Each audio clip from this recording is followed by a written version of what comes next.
Very good morning. Well, good to see you. Let me just make sure this is over in the right place. There we go. That's great. Without further ado, let's get stuck in. So it's all about tariff deadline week.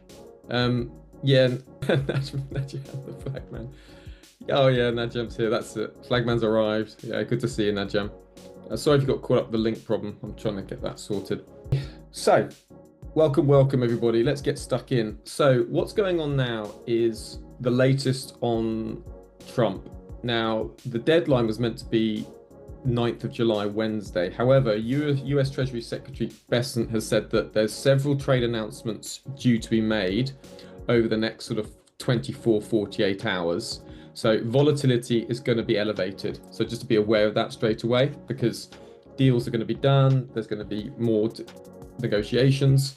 And Trump has said that there's going to be a list of 12 countries who are going to be receiving a letter today that if they don't get a deal done, then there's going to be reciprocal tariffs on August the 1st. And 12 nations are getting these tariff letters. So the deadline, it sounds to me like the deadline's been extended. Just see. I'm just checking that's not someone not calling in for an issue. I'll just turn phone off. Sorry, folks. Sometimes it's a journalist that can be calling about this time. So we can see volatility heightened. So if we just take a look at equity markets, you can see volatility is up. US equity futures down. Nasdaq equity futures are lower. Hey, Konstantinos. Very good morning. Welcome to see you. We got Eurostoxx, DAX, FTSE 100 up, but volatility is just taking a little bump. So just got to be aware today that we could see some breaking headlines that impact markets. And we are seeing risk off mood in the markets. Looking at the currencies, Aussie, New Zealand dollar are the weakest currencies with the risk off trading. The dollar is the strongest currency. Again, just a bit of risk aversion, giving the dollar a boost. The pound has had a bit of a flip. It was weak towards the early part of the session, and it has generally strengthened. Now, there is some treasury things to look at. You can see that US 10-year yields on Thursday went up sharply higher with that non-farm payroll print, and we saw UK gilts move sharply higher with the welfare reform bill reversal that took place on Wednesday. And at Prime Minister question times, it was revealed that further tax hikes may be on the cards. So all of that just pushing gilts sharply higher. They have halted their sell-off. Geopolitics concerning the interview between the Iranian president and Tucker Carlson. When asked, will Iran resume diplomacy, says, I am of the belief that we could very much easily resolve our differences with the US through dialogue and talks. So with US 10-year yields pushing up, that was on this hot non-farm payroll print and the worries about US debt. So if you just look at this hot NFP that we had, you can see the ADP came in weak on the Wednesday. That set the tone for Thursday that maybe the NFP would be weak. It wasn't. It was strong. You can see the US government still adding 147,000 jobs, right, in the US, so the US economy. So it's good. It's a good jobs market. And look at the unemployment rate, 4.1%. That's well below what the Fed were expecting this year. It's fantastic, very strong. And the initial jobless claims, look, dropping even further.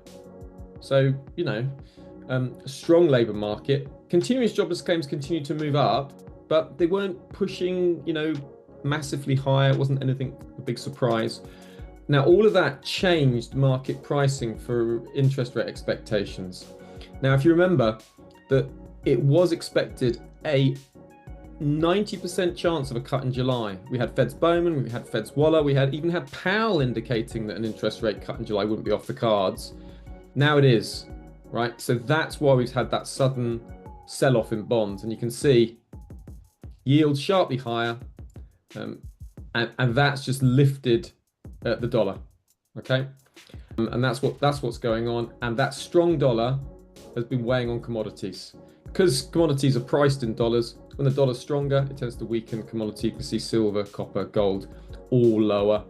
WTI, Brent crude, initially lower, finding some bids at the moment, and there's OPEC plus meeting over the weekend. They're agreeing to an output hike of about 500,000 barrels per day for August, and that's expected to be another 500,000 barrels per day for September. So at the moment, just kind of tentative, choppy trade, stronger dollar, and we're seeing a little bit of selling in the majors on that stronger dollar. But aside from that, the data today is quite weak. There's not a lot of data out there. The trades that I've got going, I'm keeping going. So I'm keeping my silver longs, even though we've got that sharp pullback. We are testing the outside of that symmetrical triangle pattern. Nike is down in pre-market trading with the news that the tariffs of 20% to Vietnam will result in a Nike price rise. So that's seen Nike prices down at the open.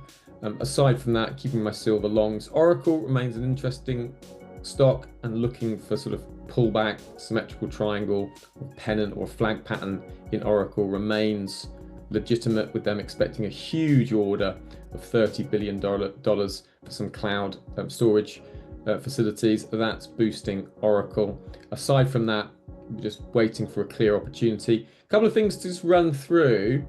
We did see some nice opportunities in the euro dollar on the NFP print and the ADP print, if you remember, and we took two opportunities.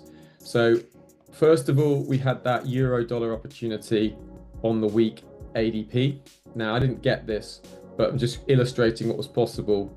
High tight flag, break out of that flag pattern, stops underneath the lows, and it hit the target we were looking for at the pivot point in the day. I didn't take that trade, but that was legitimate from the week ADP.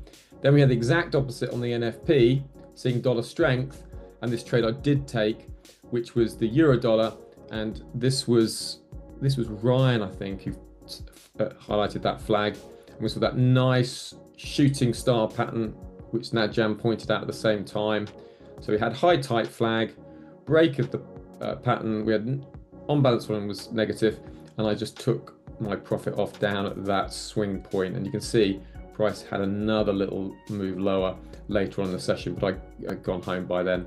But again, high tight flag pattern, easy to limit your risk, and a nice move lower that we got there. So in terms of today, in the futures, what we're looking for is some clear order flow to develop from the get-go. You can see here on the daily chart, the price is condensing, right? So we're having condensing price action on the daily chart. On the hourly chart, from the open, we are now negative delta, right? So delta is now moving lower. And as a result of the delta moving lower, we're seeing that buyers are trapped, and there is a sell bias from this region here at the moment, and you've got a point of control at the 6294. So we've also got potential buyers looking for the 6298, the 6300. So it's a big area. Looking at the 15-minute chart, we can see that sellers have come in now. They're dominating the market, and you can see some of these late buyers and these early buyers have all been trapped now by sellers. So going into the session, it's looking like a sell bias, but we're going to be led by the data. And you can see that if you look at the, where is it here? You look at the value area, we're looking like we're going to be opening underneath the value area high. So that means we're going to go potentially back into that range, but looking for support around that 6245. And if that breaks, then we're looking for a further move down to the 6235. You see here, the time price opportunity. We're rejecting those higher prices, and prices trying to move through that value area high. We don't want to be shorting from here just now because it's a little bit, on what bar, Nadjam? 250, let me just see, was that daily? Yes, that is Harami. If you look at this is a Harami inside bar. A Harami inside bar, I think Harami means something like pregnant, if I'm not mistaken. So you see the mother candle, that's the mother, and that's the baby. And to be a Harami inside bar, which is just really textbook consolidation, the bar has to close within the body of the previous candle. So it's not within the range, it's got to be within the body. So that's a Harami inside bar pattern, and this is looking like it wants to be a Harami inside bar pattern. So lots and lots of condensing. See, that's not Harami because the bar has opened above the body of the previous candle. So that's not Harami, that is Harami, That's not Harami, right? That's not Harami. Harami is when that is Harami there. So going into the open, we've got clear sell pressure developing. We're going to be led by the data, expecting volatility, and it's big sensitivity to trade deals. Will they get done? Will they not get done? Japan is a big kind of player that we're looking for. So we're just going to be tentative and quite cautious around the open because of the headlines that could be out.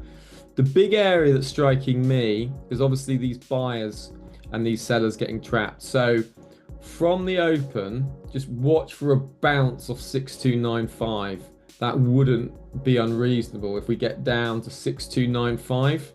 And if we get underneath that sort of 6298, underneath these buyers, we could see further selling. So I'm gonna just sort of wait and feel my way through. There's nothing here that I obviously want to get. I want to jump into at the open. I want to let it flow and start to get a feel for it, because if you look at the direction of it, yes, sellers have trapped those buyers, but we've got that key support level down here. So let's see how things develop.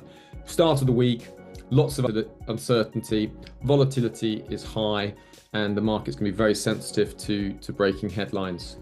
So that's what I'm looking for. Looking at the actual data front, you see it's light. You got hardly any data coming up. A couple of 6-month, 3-month auctions. I'll just check if there's any speakers who are on the docket. I just think it's quite a light one. Trump signing executive orders. Apart from that, it's a short-term gilt sale. That shouldn't move markets much. 245.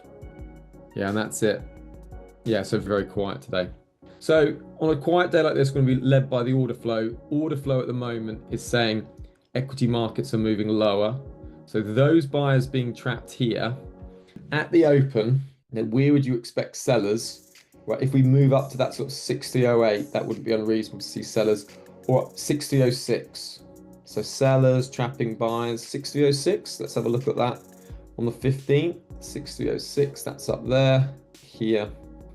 So sellers from this 60.06 would make sense at the open. So I'll be looking out for that. And stops would be 60. So could have a sell limit there at the open, because that is where those buyers got trapped by those sellers, and it's the top of the developing value area. So we can look for that there. Now, Adair, you're around. I'll go through this absorption and point this out as we go. Just ask as we're going along. Making aware, White House trade advisor is speaking on CNBC, says that negotiations are proceeding well. And this was part of the reason why I closed my euro dollar position, my short, on Thursday. Yeah, okay. So if you look at this here, what I could see here was absorption. And when asked Navarro on the 90 deals in 90 days comment, says, I am happy with the progress they have made. Do you see? Because the delta was going higher, right? So if you look here, you've got the delta moving higher, right? Particularly like from, here's a clear move. But then you had price, right, moving lower. So that's typical absorption, because that means as price is going low, the sellers are being absorbed and more buyers are building. And you can see that just carried on through the whole time, right? So when you're seeing that, that's telling you that the sellers aren't winning. They're being absorbed because price is moving lower. But look, the cumulative delta is higher. In other words, when price is moving lower, it's been met by aggressive buyers. So the buyers are absorbing the sellers. So a quick way at the moment for you to realize that, okay, is you're thinking, is if I'm buying and selling, I want the delta to be complementing the direction. So, okay, if price is moving lower, you want the delta to be moving lower. If price is moving lower, right, but the delta is moving higher, that tells you something's wrong right there. And what it tells you is that although price is moving lower, aggressive buyers are stepping in, they're absorbing the sellers. They're saying, I don't want to wait for this to turn around. I want to buy now because I want to try and force this thing around. And that's what you're looking for when you get that absorption. And that can be a signal in itself. And sometimes we'll notice that. Let's try and see if there's a good example of that here on this chart. Right, here's an example. on the 3rd of July, right? Do you see how price makes higher highs, but look at the delta, makes lower highs? So that would tell you, Adair, if you were in that trade long and you started seeing that, you'd be like, oh, hang on, this is showing signs of absorption. And you see that even as price went higher, look, price went higher, but look, as price went up to those highs, up here and here, look, loads more sellers joined in. So that's not healthy participation. That's showing you there's a problem, and it's showing you absorption. Now that can work another way as well. Is say you get absorption going on, but does break above those areas, then all those sellers capitulate and price can go even higher. So it's not like, oh, this is a definite short, but it can give you a good indication to take profit, or if you had a reason to go short, like here you can see buyers trapped by sellers. You're like, okay, hang on, buyers trapped by sellers. Oh, look, with absorption, retest that standard deviation, I could sell. Now, look out for that. And if at first you're struggling to recognize it, just ask yourself the question, is delta and price moving in the same direction? Because that's what you want. And when it's not moving in the same direction, you'll be able to work it out. Just think, okay, what is this telling me? And anytime you're not sure, or you want to say, is that not absorption? Ping it in the chat. And me or one of the other guys will tell you. Okay? Yeah, no problem. But you're right to be recognizing it. So the fact you're recognizing it, you'll soon get it. It can take a bit of time, but once you do see it, it's just riding a bike. At first it's hard, you wobble, you fall off, and then all of a sudden you don't even think about it. So it's one of those things that becomes second nature.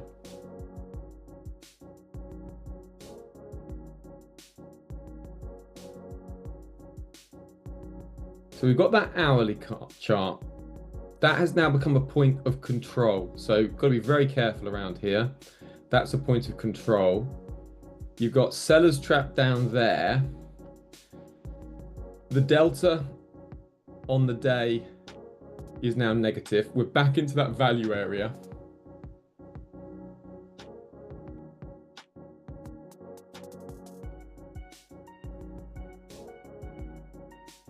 So that's a key support area, because if you look at the time price opportunity, here you see we're just on that value area high, which is also the point of control. And so market's trying to find a bit of support there. We got sellers there. So actually, say I got a deep move up to 6310, I'd sell at 6310 at the open. So let's see if I can get anything all the way back up there to the 6310. That would be the area. And it will be up into this region. So it is quite high up, but that's what I'll be looking for.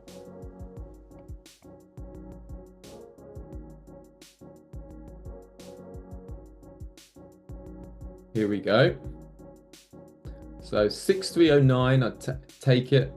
Stops running at 6315.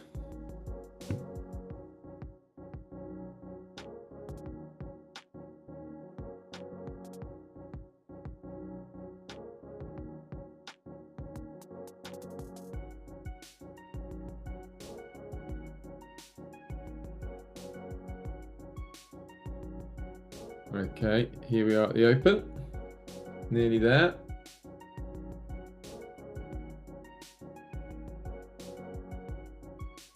Let's see, we're moving. 6310, I'd sell.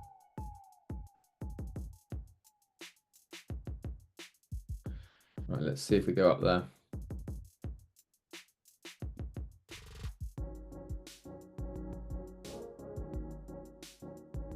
Okay, we're moving up there. Making a little move towards that standard deviation. That is kind of that first kind of little area here where you got those buyers trapped. So that's not a bad area for potential shorts. I want a bit of a better price up at that 6309. Let's see if I can get there.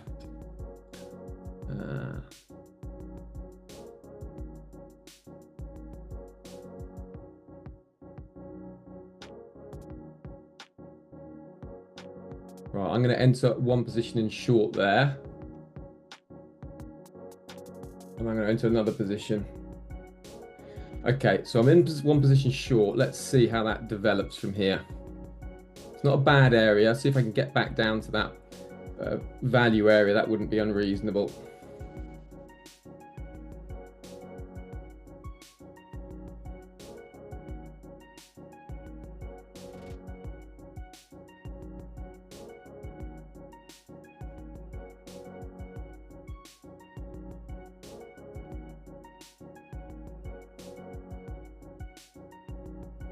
Okay, let's see if I can get back down there.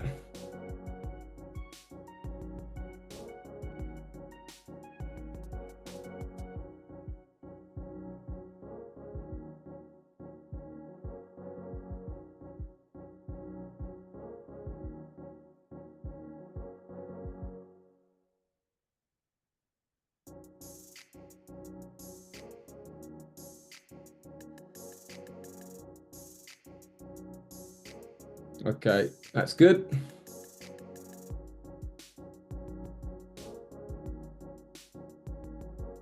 So I'm going to take that position off. I probably should have done that a little bit better. I was managing a few accounts.